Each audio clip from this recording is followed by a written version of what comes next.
చూసి ఎందుకు నేర్చుకోవద్దని అడుగుతున్నాను. ఎందుకు మనకు ఆ విజన్ లేదు, ఎందుకు ఆ గోల్ లేదని అడుగుతున్నాను. మాన్యశ్రీ కాన్ శ్రీరామ్ రూపాయి బిల్లల చేతిలో కాశ్మీర్ నుండి కన్యాకుమారి వరకు సైకిల్ పట్టుకొని తిరిగాడు. ఒక రాష్ట్రానికి ఒక దళిత బిడ్డను 4 సార్లు సీఎం చేయగలిగాడు. ఎందుకు మనకు ఆ విజన్ లేదని అడుగుతున్నాను. 70 సంవత్సరాలలో చంద్రబాబు నాయుడు ఇప్పటికీ క్యారెట్ తింటున్నాడు. తిండి లేక కాదు, తాను నమ్ముకున్న సామాజిక వర్గం కోసం ఇంకా 4 రోజులు ఎక్కువ బతకాలనే తాపత్రంతో 30 ఏళ్లుండే మన పోరాటంలకు మొలక మిసాలు వచ్చుంటాయి. 4 బీర్లు తాగుతాడు. అప్పుడే ఎందుకు తాగుతూ ఉంటే సస్త పో అంటాడు. ఎందుకు పుట్టాడో తెలియదు, వాడు ఎందుకు వస్తాడో తెలియదు. ఒక విజన్ లేకుండా ఎందుకు పుట్టామని అడుగుతున్నాను. ఒక విజన్ ఎందుకు పెట్టుకోవద్దని అడుగుతున్నాను. Doctor RS Praveen Kumar sir IPS పురుగులన్నం తిని హాస్టల్లో పెరిగాడు. పాలమూరు గడ్డ మీద ఓ మారుమూల పల్లెల్లో పుట్టాడు. ఈ రోజు ఐపీఎస్ అయ్యాడు.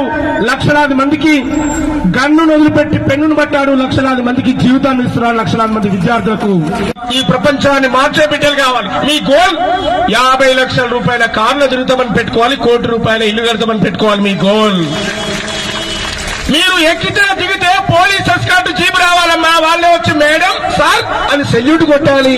అలాంటి జీవితం మీరు కలగనాలి. అంటే నువ్వు ఐఏఎస్ ఐపీఎస్ అట్లాంటి జీవితం నువ్వు కలగనాలి. మనిషిగా పుట్టిన నువ్వు మళ్ళీ మనిషిగా పుట్టవు. మళ్ళీ ఈ జీవితం రాదు.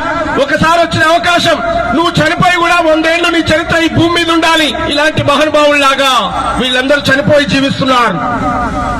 చనిపోయి ఇలాంటి వాళ్ళలా కావాలి మీరందరూ. అక్కడ కనిపించే మహానుభావుని పేరేం పేరు?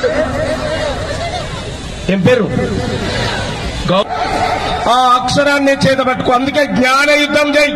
జ్ఞాన యుద్ధము చేద్దాం. కోరస్ అందరు క్లాప్స్ కోరస్ నిలబడ్డ వాళ్ళందరూ కూడా జ్ఞాన యుద్ధము చేద్దాం రా సేరో సేరో. జ్ఞాన యుద్ధము చేద్దాం రా సేరో సేరో. గగనడిగేద్దాం లేరో లేరో. గగన తలంపై అడిగేద్దాం లేరో లేరో. నలు దిక్కులనొక్కటి చేద్దాం రా సేరో సేరో. దిక్కులనొక్కటి చేద్దాం రా సేరో సేరో. ఈ విశ్వాన్ని మన గుప్పిడబెడదాం రారో రారో. ఈ విశ్వాన్ని మన గుప్పిడబెడదాం రారో రారో.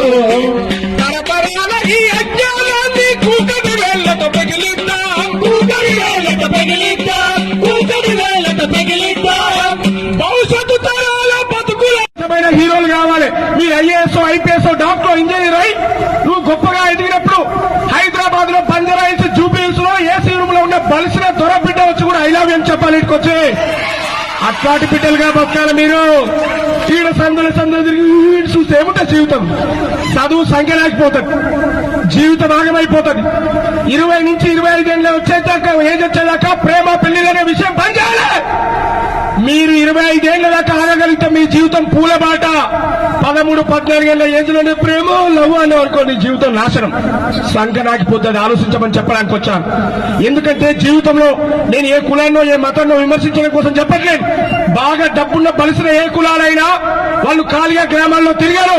అది అమెరికా, లండన్, బయట ప్రపంచ దేశాల్లో గొప్ప గొప్ప చదువుతారు, గొప్పగా వ్యాపారాలు చేస్తుంటారు. కానీ మనోడు సినిమా హీరో 10 నిమిషాల పాత్రను వేస్తే మనోడు పోయి నటిస్తా ఉంటాడు. పిచ్చి పిచ్చి కటింగ్ చేసుకుంటాడు వీళ్ళు వచ్చి.